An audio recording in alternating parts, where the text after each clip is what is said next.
Hello and welcome to the Highway to Health show.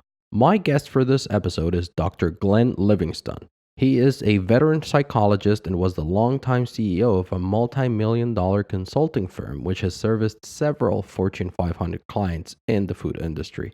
This illusion by what traditional psychology had to offer overweight and our food-obsessed individuals, Dr. Livingston spent several decades researching the nature of binging and overeating via work with his own patients and through a self-funded research program with more than 40,000 participants. More important, however, was his own personal journey out of obesity and a food prison to a normal, healthy weight and a much more lighthearted relationship with food. In this interview, Dr. Livingston shares with us how he used to feel powerless in front of chocolate and other foods, and how he learned to set clear rules and boundaries for himself, which have allowed him to stay in control of what he eats and his relationship with food. Now, before we go on to today's episode, let me just quickly remind you about Optimize with Brian Johnson. Optimize is an app where you can find a daily piece of actionable advice in video and audio format that will help you live your life better. Seriously, in less than 10 minutes, you can consume an amazing piece of content that will make your day so much better. But that's not all that Optimize is about. There are also hundreds of book summaries called Philosopher's Notes, where Brian studies these books and creates these amazing summaries, complete with worksheets, audio, and video to help you get the most important pieces of information in them and incorporate it into your life. I strongly encourage you to check them out. Use the link dre.show/optimize and get 3 free book summaries. Oh, and remember that we also have our free Facebook group where we have Q&As regularly as well as different interviews every week. So if you're a regular listener of our show and you would like to get more than one interview per week, this is your solution. Just head on over to dre.show/group and request access. It is free and all you need is a Facebook account, which you probably already have. In any case, I don't want to keep you any longer. Here's my conversation with Dr. Glenn Livingston. Remember, you are on the highway to health, and I'm your guide to get you there. Are you ready to live ageless? Want to discover alternative health choices, cutting-edge nutrition, and fitness for the entire family? Welcome to Highway to Health Show with your host, Dr. E, the Stem Cell Guy, where Dr. E helps you live ageless. And now, here's your host, Dr. E.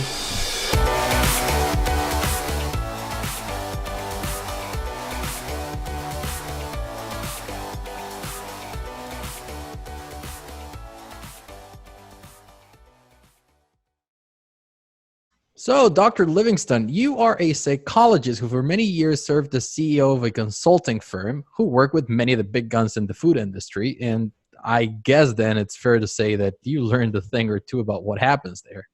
I did. It's pretty scary. I'm sure it is. But before we dive right into the topic, why don't you first share with our listeners a little bit more about your own struggles with food and eating? Yeah, so I'm not just a psychologist who decided he wanted to work with eating problems. I had a very serious eating problem myself. When I was 17, I discovered that if I worked out hard for 2 or 3 hours a day, that I could eat whatever I wanted to. I'm 6'4", I'm reasonably muscular, and I could just eat 6,000-7,000 calories a day, no problem. Whole pizzas, boxes of Twinkies, boxes of muffins. But if you've been to a 7-Eleven and they were, out of popcorn, it was probably me. It's probably my fault. So that worked really fine for me. I didn't think it was a problem. I actually thought it was like a cool trick. Even though I was spending an awful lot of time eating and working out and sleeping, which I could have spent in other productive endeavors, I didn't have any problem with it until I was 22 or 23. And all of a sudden I was married and I had all these other responsibilities. And I was commuting 2 hours each way to graduate school, and I saw patients, and I was working in the business a little bit, and it was just exhausting. And I couldn't work out, like maybe a half hour a week, an hour a week. And I just found that I could not let go of the food anyway. The food had a life of its own, and I kept eating bags and boxes and containers and getting fatter and fatter, basically. Being from a family of 17 psychotherapists, I figured I see you're smiling. When something breaks in the house, we can all ask it how it feels, but nobody knows how to fix it. How to fix it. Yeah. But being from that family, if you have a hammer, everything looks like a nail. And so I went the psychological route. I figured maybe there's a hole in my heart. And if I can figure out how to fill that hole in my heart, then I don't have to fill the hole in my stomach. And so I went to the best psychologists and psychiatrists. I went to Overeaters Anonymous. I saw nutritionists and some specialists. I went to groups and did everything that I possibly could to figure out what was the emotional driver that was making me overeat. And it would work a little bit. I'd get thin and then I'd get fatter. I get thinner and then I get fatter. And it's slowly but surely working my way up. Probably the top level was around 280 pounds. I'm about 212, 213 right now. And I've been as low as 195. It kind of fluctuates depending on my goals. Excuse me. I'm just getting over bronchitis also. So at some point, there were three things that happened which forced me to reevaluate the paradigm. If you think about this paradigm as, how can I love myself thin, which wasn't working, I eventually came to the conclusion that I couldn't love myself thin because the part of the brain that suffers from food addiction doesn't know love. The part of the brain that suffers from food addiction is the most primitive part of the brain, the lizard brain. It's kind of I'm bastardizing this. I don't know if you're a medical doctor or not. I'm sure you could put me to shame. Yeah. But basically, when the lizard brain sees something in the environment, it says, do I eat it? Do I mate with it? Or do I kill it? Eat, mate, or kill. There's no love there. It's the more recently evolved layers of the brain that, the mammalian brain, which brings in emotion into play. And the function of that is to say, well, before I eat, mate, or kill this thing, what impact is that going to have on the people that I love? What impact is that going to have on my tribe?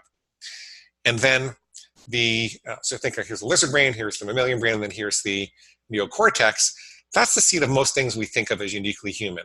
The ability to delay gratification and pursue long-term plans, creativity, music, art, long-term relationships, contributions, work. That's all in our upper brain. It's just the neocortex, and that's where weight loss and long-term health and fitness plans live. And so what I was actually doing every time that the lizard brain was throwing up an impulse to overeat, and my thing was always chocolate to start. I said, come on, Glenn, you got some chocolate, no big deal. If I said, oh my goodness, I must need a hug, I need to acquiesce to this thing, I was like just letting go of the control mechanism. The two other things that proved that to me, so besides studying a little bit of neuroanatomy, I worked at home. My wife at the time, she was traveling for business all week long, and I didn't have kids. So I had a lot of time on my hands, and I had a dual career. And I did a lot of consulting for big food and big pharma. So I feel like I was on the wrong side of the war. I kind of wish I never did it now, but I did. And I saw that in the big food companies in particular, they are engineering these food-like substances to hit our bliss point without giving us enough nutrition to feel satisfied. And the result of that is that we're looking for more and more and more. And these are hyper-palatable concentrations of starch and sugar and fat and oil and salt and excitotoxins. And it's not really food. I mean, there are some nutritional values in it, but there's not really food. There are billions of dollars that go into this kind of research, and they're really good at it. It gets better all the time. Beyond that, there is the advertising industry, which is exceptionally good at packaging things and messaging to make us believe that we can't live without it, that it really is food. So, for example, I remember talking to a VP at a major food bar manufacturer who said their most profitable insight was taking the vitamins out of the bar and putting that money into the packaging instead. So they engineered the package to be vibrant and colorful like a salad, vibrant reds and yellows and blues. You can think of a salad with, green lettuce and tomatoes and peppers and, cucumbers and blueberries and carrots, and it's vibrant. There's a reason that our brain responds to color like that. The diversity of color is representative of a diversity of nutrients, a diversity of antioxidants that are available. So our brain says color good, right? But the advertising industry and their scientists know how to maximize that reaction. In this particular instance, I don't mean to single out this company because it goes on all over the place, but in this particular instance, that signal is clearly parasitic because there is no, they took the nutrition out of it, yet they're making it look more nutritious. That kind of thing goes on across the industry. It's perfectly legal. And it's a force entirely outside of what happened to me when I was younger. It has nothing to do with my mama not loving me enough or leaving a hole in my heart or having been in a bad marriage or anything like that. It's just an outside physical force, physical and economic force that we all have to face every day. On top of that, you have the addiction treatment industry that says you can't quit this stuff even if you want to. If you're having trouble, it's because you're diseased, you're an addict, you're unable to control yourself. The best you can do is abstain one day at a time, and you need to make yourself dependent on other people to even do that. And so it's a perfect storm that really sets people up to overeat in our culture. Okay, so with those things in mind, and also a study that I did asking people what they were stressed about in their life and which particular foods they had trouble with overeating, I came to understand that, at least for me, and I always thought this was going to be private. I never really planned to go out and teach this stuff. At least for me, it was going to be more like capturing and caging a rabid animal than nurturing my inner wounded child back to health. If you think, it was kind of like, another way to look at it would be, I had to be the alpha wolf and think of these impulses as a rival member of the pack challenging for leadership. And if a rival member of the pack is challenging for leadership, the alpha wolf doesn't say, oh my goodness, someone needs a hug, right? It kind of growls and snarls and says, get back in line or I'll kill you. And then I realized that there were very good analogies in our day-to-day lives where we do that all the time without knowing it. For example, if you see an attractive person in the street, you don't run up and kiss them, right? You have to approach them in a particular way at a particular time. I hope not. Yeah, well, I don't. I don't even approach. That's another story. If you are in the middle of a business meeting and you have to go to the bathroom, don't just drop trow and go. You tell your bladder that, you know what, I'm in charge. I know that there's an authentic need and we'll figure out how to express it. But right now we're going to go to this business meeting until there's an appropriate juncture for us to go to the bathroom and get our stuff done. We live astride of these impulses with comfort day in and day out because we know that we're in charge. And I realized that's what I was going to have to do with eating. The last thing that happened that really convinced me of that was I did this study. Got 40,000 people in the days when internet clicks were cheap. And I asked them, what types of foods can't you stop eating when you start? And what's stressing you out in your life? And I found three interesting things. People that struggled with chocolate, like me, my gym pitches always started with chocolate. They tended to be lonely or brokenhearted or a little depressed. People who struggled with salty, crunchy things like pretzels and chips and things like that, they tended to be stressed at work. And people who struggled with soft, chewy things like bread or bagels or pasta, they tended to be stressed at home. I thought that's really interesting. I went to my mom and I said, Mom, I'm not in a great marriage. I am a lot brokenhearted and depressed. But what is it that set this whole pattern up? I mean, my mom was a psychotherapist in addition to being my mom. And I said, what was going on in the 1960s that I wound up running to chocolate whenever I was lonely or depressed or brokenhearted? And my mom gets this awful look on her face and she goes, I'm so sorry. I said, Mom, what is it? She says, I'm so sorry, but when you were 1 year old in 1965, and I told her I'd forgive her because it was 40 years ago. I was just trying to figure it out. Yeah. When you're 1 year old in 1965, there was a war raging in Vietnam, and your dad was a captain in the army. And they were talking about sending him over there. We were trying to have a second kid, and I was afraid I was going to be an army widow with two small kids. No good. So I was terrified. At the same time, my father, your grandfather, had just gotten out of prison. And I was horribly depressed. I had idolized him my whole life, and I didn't know he was guilty, and he was, and my whole world just came apart. So I spent most of my time sitting and staring at the wall.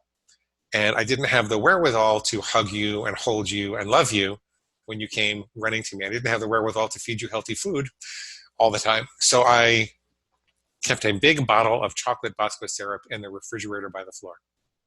And that's an old brand. I don't think they have it around anymore.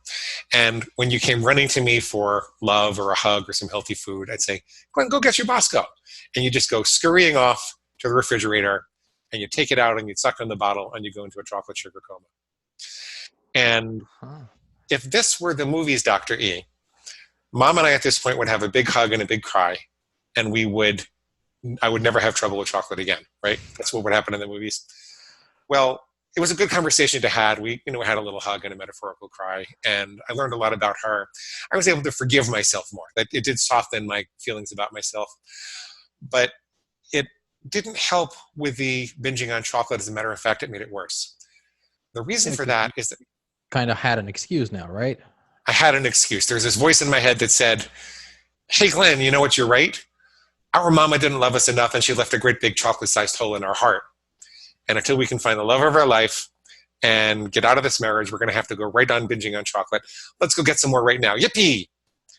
And at that point, I said to myself, okay, this is all coming together now. So the binge is an activation of the lower brain. It's really the feast or famine response. The binge is an activation of the lower brain. It can be stimulated by emotion. So feeling lonely or brokenhearted can bring the desire to binge on. However, if the emotion is the fire, and you have a really good fireplace, that fire can become the center of hearth and home. It's not a bad thing to have a raging fire in a fireplace if there's a really well-contained fireplace in a living room and people share memories and gather around and tell stories. The problem is if there's a hole in the fireplace, and that voice of justification that said, you are lonely and depressed, and you're never going to find the love of your life, and therefore you need to go binge. That was the dangerous part. And I figured out that it was actually easier at that point to recognize and disempower that voice of justification than it was to fix the emotions. You could spend a lifetime searching for love. I think I might have found it now, but you could spend a lifetime searching for love and never find it. But there's only maybe a half a dozen or a dozen things that your inner lizard brain will tell you to try to justify turning those depressing emotions and lonely emotions into a binge. So, for example, the inner lizard brain could say something like, Glenn, you worked out hard enough today. You could afford some chocolate. Yeah. Or, you know what, Glenn, it's just as easy to start tomorrow. Might as well start tomorrow. You'll be fine. Well, it turns out it's not just as easy to start tomorrow, because by the principle of neuroplasticity, there's a lot of research on how habits are formed and what happens in the brain. And essentially, we're either always reinforcing or extinguishing patterns in the brain. And so if you choose to reinforce the urge today, that urge will be stronger tomorrow. If you're in a hole, stop digging. Exactly. So I decided, this is an embarrassing part. I'm a sophisticated psychologist. I've done millions of dollars of corporate consulting. I've published papers in academic journals. I'm just telling you this because what I did sounds really ridiculous. I simplified the whole thing. I decided that the thing that wanted the chocolate, I made a rule for myself, I will never have chocolate on a weekday again. And I decided that the thing that wanted the chocolate on a Wednesday or Thursday, well, that was my inner pig. So when I heard, hey, how about you just start tomorrow? I said, that's not me, that's my inner pig. My inner pig is squealing for pig slop, which is the chocolate. That I don't eat pig slop, and I don't let farm animals tell me what to do. This is all going to be private, a little private journal. And as crazy and crude and ridiculous as that sounds, I slowly but surely started to feel like I wasn't powerless anymore. It wasn't a miracle. I could still make the decision to binge if I really wanted to, but it was now a decision. It wasn't like this automatic reaction. And it would give me those microseconds at the moment of impulse to make that right decision. Once I realized that I could make the decision myself, that I wasn't overcome by this overwhelming force inside of me, I proceeded to experiment with different types of rules, because I figured there's no point to breaking rules that I make. I can make whatever rule I want to. If I want to say I'm going to have 6 chocolate bars a day, I can do that. Let me just see if I can follow my own rules. I'm so sorry. I don't mean to give you editing points. And I'm going to take a sip of water. Yeah, go for it. So I discovered that there are all sorts of different types of rules. There are things you will never do again. Like I evolved to not having chocolate at all because it was just easier to not have it than to try to have it sometimes. There are conditional rules, which is what I gave you an example of before. Like I'll only ever have pretzels at a Major League Baseball stadium, or I'll only ever have chocolate on the weekends. There are things you'll always do, like I always put my fork down between bites, or I always have 2 glasses of pure spring water when I get up in the morning. And there are things that you can do in unrestricted ways, which is a good thing to think through so that you know you're not going to starve. And I played with a whole bunch of different rules, and I started slowly but surely getting to the point where I almost never would break the serious rules anyway, like chocolate, flour. I'm also a vegan. Chocolate, flour, animals. I would never break those rules ever. And any of the other rules that I really wanted to follow, I could readjust until they would stick. And I lost the weight. I got rid of my psoriasis. My triglycerides came from over 1,000 to about 150, and then edged their way down to 100. Everything got better. Everything got better. I kept a private journal for 8 years about all the different ways that my pig would try to convince me to binge. I really got it down for myself, and I was fairly consistently thin. And then as I was getting divorced in 2015, my business partner, I'm a minor partner in a publishing company, he said, we need to publish our own book so we can prove that we know what we're doing with marketing, because we could attract some better authors. So he asked me if I could write a book. And I said, well, I've got this crazy journal about my inner pig. And he said, let me see it. And so he looks at it, and he says, edit this into a book. I edit into a book, and he says, I don't eat donuts, and donuts are pig slop, and I don't let farm animals tell me what to do. And he lost 86 pounds. Wow. And so we said, this was not all contiguous. He said, we publish it. And we're both in marketing, so we knew what we were doing, but we had no idea it was going to take off the way that it did. And we've got about 600,000 readers and 2,000 reviews on Amazon. And sometimes when I'm in a bookstore, people recognize me, but they don't remember my name. They just come up to me and they point at me and they go, "Pig guy, pig guy." That's my claim to fame now. I go around teaching people how to stop letting their inner pigs boss them around. You don't have to call it a pig. You can call it a food demon or a food monster. Exactly. This is not something you want to nurture. Go ahead. This is all part.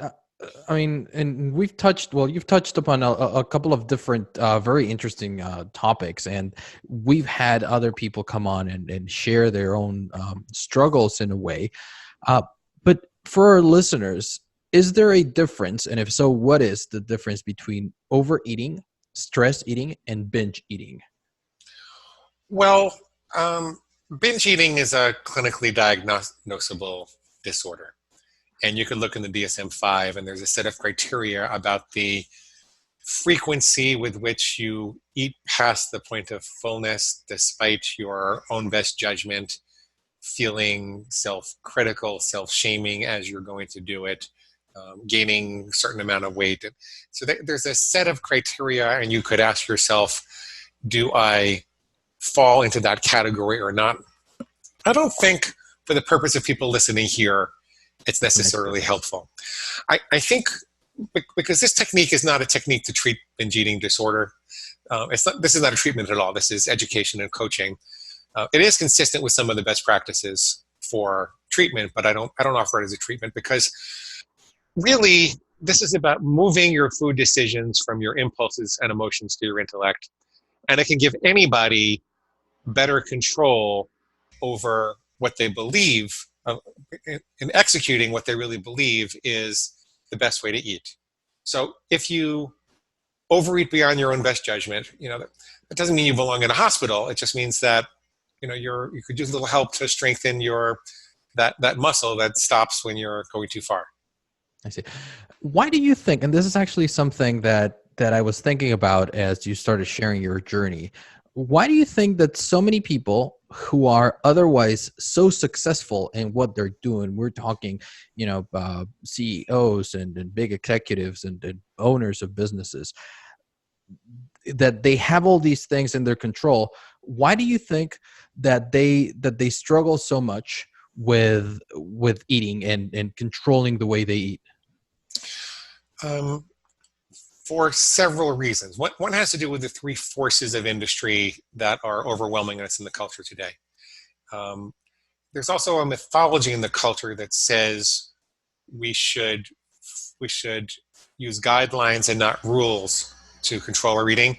And CEOs and very powerful executives, they tend to be better with very clear strategies and rules and clearly articulated behaviors and performance thresholds.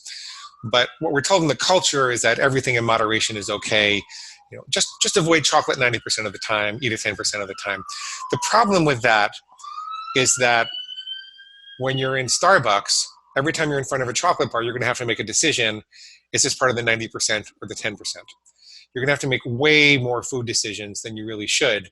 And decisions wear down your willpower. Most of the research says that decisions wear down your willpower.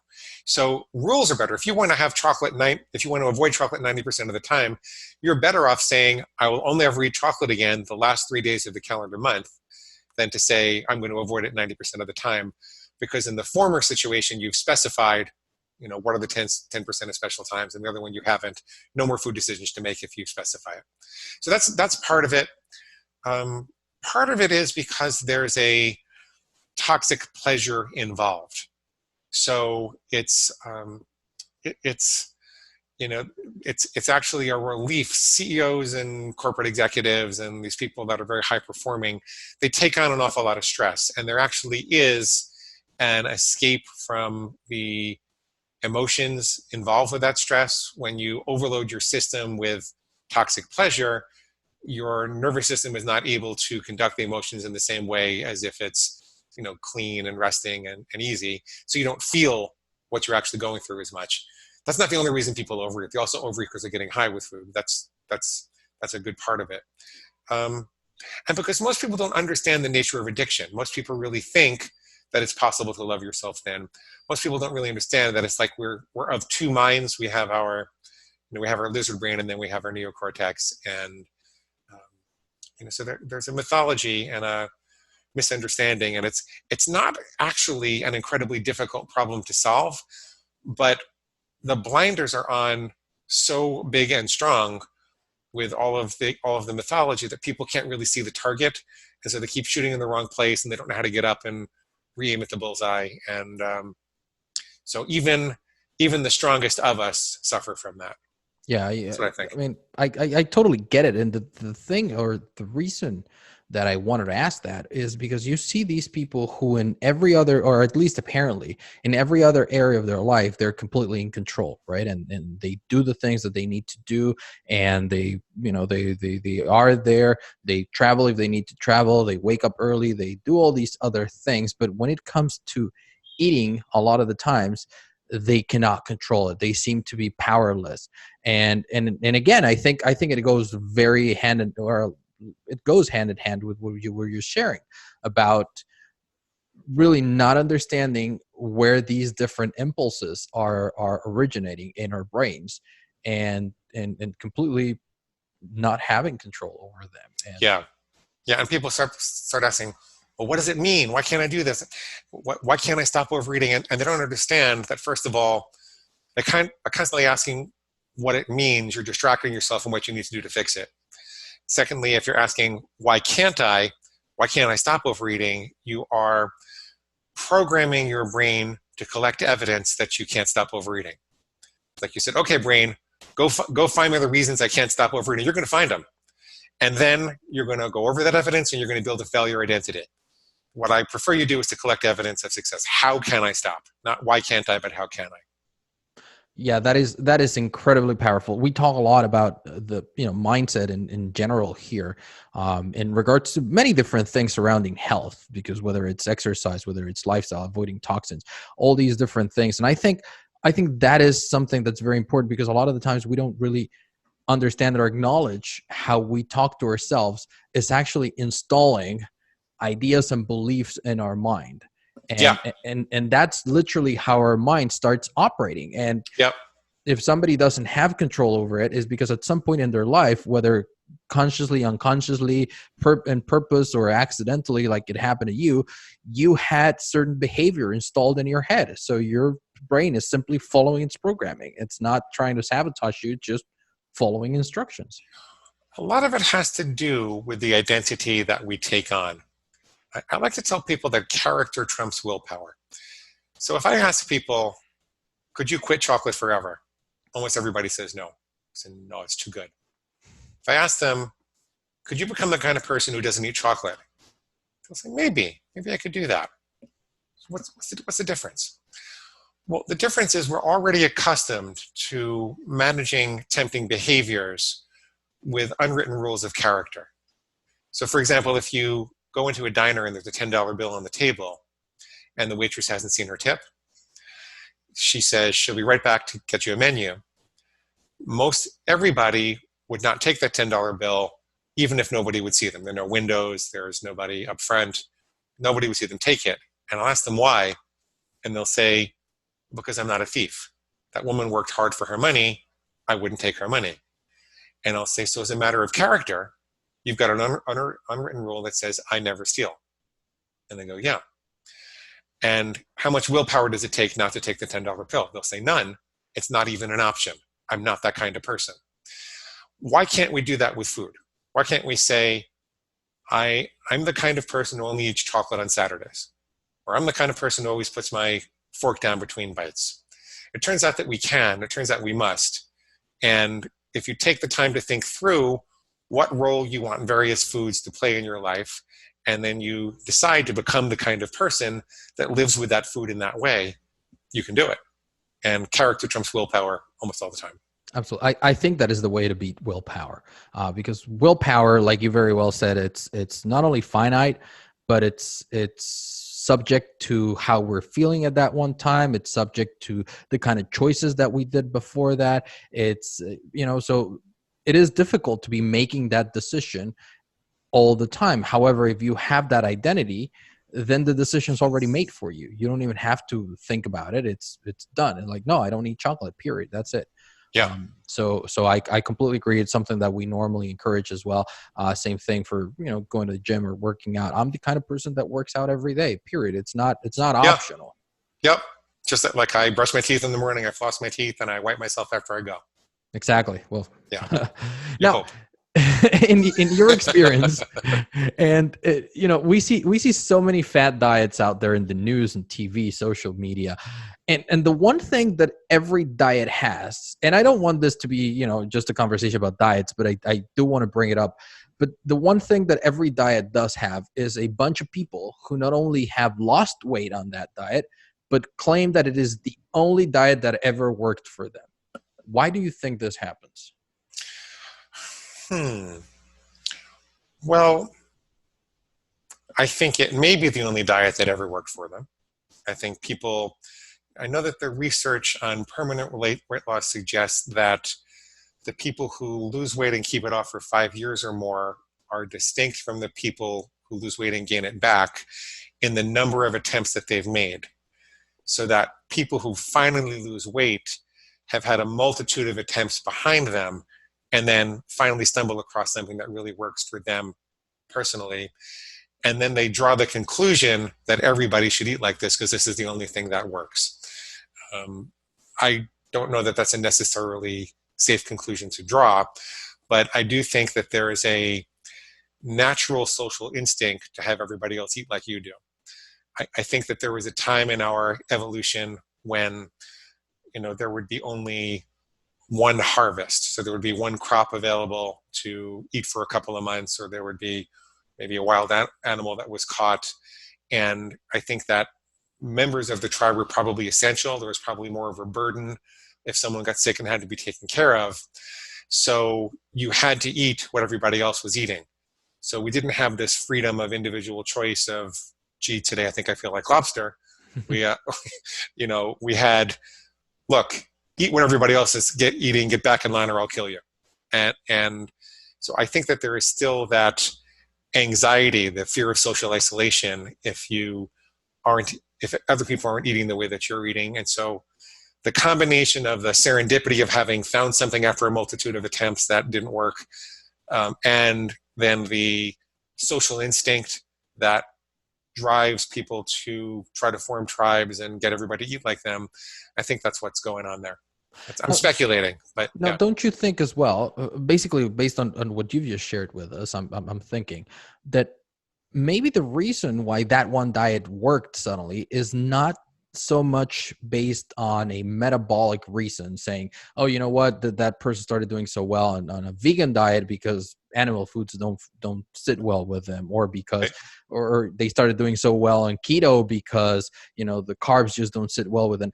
Maybe there was something else about the whole diet and the community, like you very well shared just now, that made them adopt that new identity and made them kind of like say, you know what, I am the kind of person that eats a vegan diet, and that's Possible. the reason why I have this. So it made them, it is that this one diet, because I find it very, very hard to believe that you can check any kind of diet there is, and you will find a bunch of people that have had success with it. So, I mean, that completely throws out that metabolic uniqueness theory out the window. So people can thrive in all sorts of different diets, and that's one thing that I'm very convinced about. But maybe the one component that we're missing is that adopting that identity of, this is what I do now, and I no longer have all those things, because every diet has a lot of things in common. Like, I don't know of any diet that says let's eat more processed sugar, right? Yes. So you've got a flour and sugar deficiency. That's the problem. Yeah. So I don't know if maybe that has something to do with it. It could have something to do with it. That's interesting. That's really interesting. In your opinion and your expertise, and I mean, you literally wrote the book on this. How do you reprogram yourself to think like a thin person? In the way that we're talking about, where you take the time to think through where the line is between healthy eating and unhealthy eating for you personally. And you define that, you look at the dangerous intersections, like if you were a city planner, you want to put a stoplight at all the dangerous intersections, but you want to leave the populace free to traverse the city as much as possible elsewhere. So maybe you'd have a stop sign where you didn't need a stoplight, or a yield sign where you didn't need a stop sign. And I think that people need to make an assessment of the trigger foods and situations that bother them, that they have trouble with, starting with the single worst one and working their way up from there. I think they need to think about, is it something they need to give up? Is it something they need to moderate in some way? How will they know? If 10 people followed you around all month long and asked whether you ate healthy or not with regard to that particular food, would they agree? So come up with really objective criteria so that you know what target you're aiming for. My grandfather used to say, if you don't know where you're going, you're going to wind up someplace else. and I think that a lot of people kind of sort of aim for a squishy target when they're dieting. But if you think about it, if you're aiming at a bullseye and you know exactly where the bounds of that bullseye is, then you're going to know whether you hit it or not, but you're also going to know by how much did you miss it, in what direction, and therefore what kind of adjustment do you have to make. Without the clarity of that bullseye, you can't get that feedback and you can't make those adjustments. So if you have that clarity of exactly where you're aiming, and when you aim, you commit with perfection. You don't say, I'm going to try to do the best I can. You say, this is happening. I declare this will happen. I am one with that bullseye. An Olympic archer, when they're shooting at a target, they see the arrow going into the target before they let go of it. They're not thinking, maybe I'll make it, maybe I won't. Gee, I'll do the best I can. They commit with perfection. But then if you miss the target, the Olympic archer doesn't say, oh, screw it, I'm a pathetic archer, I should just shoot all the arrows into the air or into the audience or something. They don't do that. So they analyze what went wrong, they make the necessary adjustments, and then they get up and aim again. We are neurological learning machines. We are set up to learn. And so if you If you know where the bullseye is and you're determined to keep getting up if you fall down, if you miss it, no matter by how much, and making the adjustments, neurologically, you have to get better. But what's in the way of that are these ideas that, oh, you should just eat what you feel like and be intuitive about it, or, gee, Everything in moderation, right? Everything in moderation, or that hard and fast rules are dangerous and we should never draw a line between healthy and unhealthy food. Doug Graham told me there's cardboard in the food system. Legally, it's legal for them to put cardboard into some of our food products as filler. And if there's cardboard in the food system, doesn't someone have to stand up and say, this is healthy and this isn't, at least for me personally? Don't you have to say, there's no allowable amount of cardboard that I want in my stomach? Well, the amount of things that they are allowed legally to put into food is shocking. Mind blowing. I know. I mean, you probably know quite a lot more than a lot of us, and it is something that you keep learning, and these boundaries that, for a reason, they're not made public, because if people started learning about these things, like you just said, cardboard is okay. I mean, in the end, it's paper, but no, we shouldn't be eating any of that because it has no nutritional value. And you described it perfectly well at the beginning of this episode, talking about food-like substances, because really they have no nourishment, they have nothing other than just to trigger certain neurotransmitters that cause us to buy more of it, and continue perpetuating the cycle. But going back to your analogy about the archer, I think you made two very interesting points. One is, and I completely agree, one is that we are learning machines, and we need to imagine or picture it, visualize it like we're already doing that, like we're already that person. And second, we need to be reevaluating that goal regularly. Because if not, it's just what happens at the beginning of the year, where we say, oh yeah, I'm going to lose 100 pounds, or I'm going to lose 50 pounds. And then you never check on that goal again. You never see how well you're doing, how off you are, or how until next year that you go like, oh my God, now not only did I not lose those 50, but now I gained another 10. So next year I need to lose 60 pounds. So it is just as important to be reevaluating and looking at whatever parameters you set for yourself. And if you say, you know what, we're not going to eat chocolate, you're going to keep that diary. You're going to review it and say, like, you know what, did I do it? Sure, I did it 5 days, or I did it 4 days, or I did it however many days, right? Yeah. Yeah, and you look very specifically when it doesn't happen. If you fall down, you look specifically at why. And there are two main reasons why people fall down on the rules. One is that they allowed themselves to get into a situation where their body wasn't authentically nourished well enough. And when your body is not authentically nourished well enough, your brain starts to want to force you to be less discriminating. So remember, these rules live in your neocortex, the top part that you think of as you. But if your body starts to perceive that there's a famine, it wants to activate that, hey, if there are calories and nutrition available anywhere, we better hoard them. And so this can be overridden. That's why people can starve themselves to death if they really want to, but it's really hard. So you can't, sometimes the rules are too strict. Sometimes people will make rules like you can't make a rule that says, I will never pee again. You can't say I'll never pee again because your bladder is going to tell you otherwise. Yeah. I've had people who said, I binge on anything, therefore I just want to stop eating. I want to become a breatharian. And I said, I'm sorry, but I can't help you do that. Will not work in that situation. So sometimes the food plan becomes too restrictive, and you can fix that by going to one of the nutritional sites like Chronometer or MyFitnessPal or something, and adding up your food for the day and making sure that you're really getting all your nutrients and minerals and calories, and losing weight slowly, no more than a pound or two per week at the most. About 5 times a month is what I find works really well for people. Too fast, and you're going to stimulate the perception of a famine, which then your brain will want to throw you into a binge the moment that food is available. The other reason that people tend to change their mind and make a mistake is because their inner pig sneaks some type of perverted logic by them. Like I was telling you, you worked out hard enough, so you're not going to gain any weight, or gee, you didn't get to have breakfast this morning and it's been a really hard day, you really deserve something. Or, there is this new report on Google News about the antioxidants in dark chocolate in particular, which will help you avoid a heart attack, and et cetera, et cetera, et cetera. And if you can figure out what logic it's using that's incorrect, then you can disempower that and not be fooled for that next time. A good example for that was with me with salt. One thing I don't suffer from is high blood pressure, thank God. As a matter of fact, sometimes it's a little bit low. And so for the longest time, I figured it was perfectly fine for me to have salt.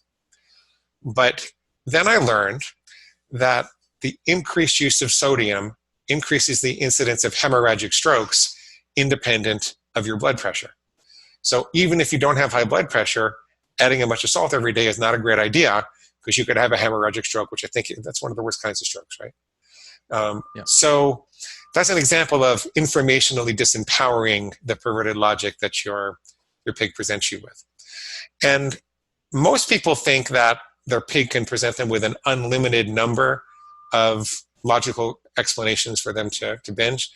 But the truth is, when you get to 6 or 7, the pig gets tired and there's nothing left, especially if you're concomitantly nourishing your body as you go along. Yeah, of course.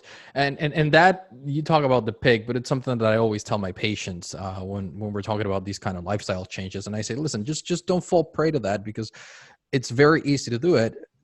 We like to hear good things about our bad habits. So yeah, exactly what you mentioned right there. Oh, but I read that the dark chocolate is good for this and that. I read that a glass of red wine a night is good for this and that. Like, sure, but if you are at 34% body fat and you want to come down to 15% body fat, you cannot have a glass of wine every night. And right. You cannot have chocolates every day, no matter how good it is. And there are 17 other ways to get the resveratrol and positive elements of the glass of red wine at night. People like to hear, they want good news about their bad habits. Yeah, exactly. So that's something that I've always internalized, and that is the way I fight with my own struggles. And I tend to think, because a lot of the times I'll be rationalizing with myself, like, well, that does make sense, and then I have to sit back and step back and think and say, does that really make sense, or am I just glad to hear good things about my bad habits? Yeah, and that seems to work pretty well for me. Now, before we wrap this episode up, I do want to acknowledge you, and I not only for the time that you took away from your schedule to be here with us and to share this with us, but for the work that you're doing. I think that especially somebody in your position and your experience, seeing firsthand what many of these companies are doing in terms of such a huge disservice in public health, and not because they're evil, just because it makes sense for the bottom line. But I really do want to acknowledge and recognize the work that you're doing, re-empowering people with control over their thoughts and the way they eat. So thank you so much for doing that. Thank you. Now, seriously, before we wrap this thing up, where can people find out more about you, and maybe even, I don't know, get your books? I'd like to get people a free copy of the main book, which is Never Binge Again. If you go over to neverbingeagain.com, you can click on the big red button, and that'll take you to the reader bonus list. If you sign up for that, you'll get a free copy of the book in Kindle, Nook, or PDF format. Wow. We have them in paperback and Audible and everything like that, but there's a charge for that. The 2 other things I have for you there. One is a set of food plan starter templates.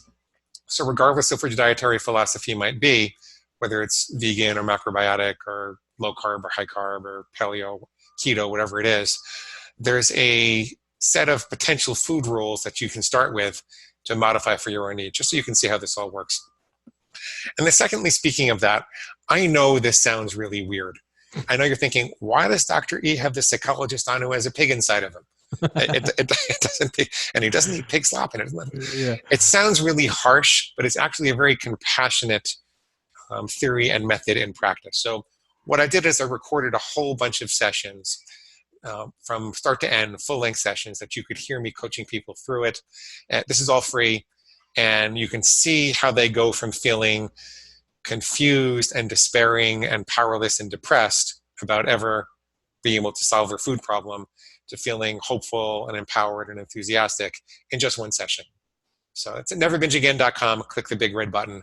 Sign up for the free reader bonus list. That all sounds incredible. I'm actually going to go do that myself. I definitely do want to listen to those sessions, because I think that the big part of that is that part about re-empowering people, knowing that they're in control. And a lot of times I think we make the mistake of thinking that because I suffer from this and I'm not in control, I need some super sophisticated method at overcoming it. I need some super high-tech gadget or thing or something. But in reality, our brain, especially our lizard brain, is not that sophisticated. So something like this, just knowing that we're in control and even silly like this will create that impact that we need. You know what Jack Trimpey said? He wrote a book called Rational Recovery, which is really for drug and alcohol abuse. He said it was like drowning in 6 inches of water. That people get, they fall down into the water, they get panicked, they get some in their lungs, and they gasp, and in so doing, they're dragging more into their lungs. But really what they need to do is stand up, get some of the water out of their mouth, and walk away, and they'll be fine. So I think it's like drowning in 6 inches of mud. You get dirty, it's very uncomfortable. It could ruin your life, and it could kill you. There's no question about it. It's a serious problem when you're down in the mud, but it's not that hard to stand up when you know how and walk away. You'll feel a little yucky for a while. You've got to get cleaned up, but you will get cleaned up, and you'll walk away and you'll say, oh, I can't believe I wasted that much time in my life in that mud. So exactly. And I think that is the key thing here. You can walk away if you want to walk away. And it's just about realizing that, we need that help. We need to know those things, and they're getting it. I mean, at least in terms of eating, you're providing it for them. They just need to go over there and they can get the book for free. They can download all those other things. So everyone listening, seriously, as always, we're going to have the links to everything Dr. Livingston just shared down there in this episode's description. So if you're watching on YouTube, just scroll down. If you're listening to this on your podcast app, when you have a chance, you scroll as well to the episode description. You're going to see the links right there. You just tap and you're going to get right over to that, enter your email address, and you'll have access to all of that. One final question. Did you have a good time on the Highway to Health? You mean when I was binging? I mean here on the Highway to Health show. Oh, this is the Highway to Health. It's Highway to Health, isn't it? Yeah. Oh, yeah. Of course I did. You thought I said the Highway to Hell. I thought you said the Highway to Hell. I was hearing the AC/DC song. Exactly. Well, a lot of people do when I tell them about the show's name. But I did have a good time. I thought that you were an inspiring interviewer with some interesting questions I hadn't heard before. And very kind-hearted. I encourage people to listen to more. Thank you so much for that. Okay. Everyone listening, thank you once again for tuning in. You've been listening to Dr. E and Dr. Livingston talk about binge eating and how you can overcome it. I will see you here next week. Thank you for listening to Dr. E's Highway to Health show, helping you learn the science of living ageless. Did you enjoy the show? Please like, share, and subscribe where you listen to podcasts. Dr. E wants to hear from you. Go to dre.show. Again, that's dre.show. Until next time, this is Dr. E's Highway to Health, helping you live ageless. You know what I was most surprised about in this interview? It was how many things that I could relate to and how Dr. Livingston explained his different food obsessions. There were so many things that he said that I immediately thought, wow, I've kind of felt that way at some point. I've kind of done that before. So I think the mistake that many of us make is to not try to set the clear rules and boundaries that he talks about unless we feel that we have a serious problem. But in reality, it seems to be that by setting rules and boundaries, we can avoid having a serious problem in the first place. At least that's what I got out of this conversation. What about you? What did you learn from this interview? Remember that you can always head on over to our Facebook group to discuss these episodes, to ask questions, and to interact with me and the rest of the community. You can find the links to everything down in this episode's description. Before you go, remember to please take a moment and leave us a rating and a review. The easiest way to do that is by going over to dre.show/rate. That's RATE. It really helps us get noticed, and it allows me to impact more people and help them live healthier lives. Once again, I hope you enjoyed this episode. You've been listening to Dr. Glenn Livingston and Dr. E share strategies to never binge again. Thank you for tuning in. I will see you here next week. And remember, you are on the highway to health, and I'm your guide to get you there.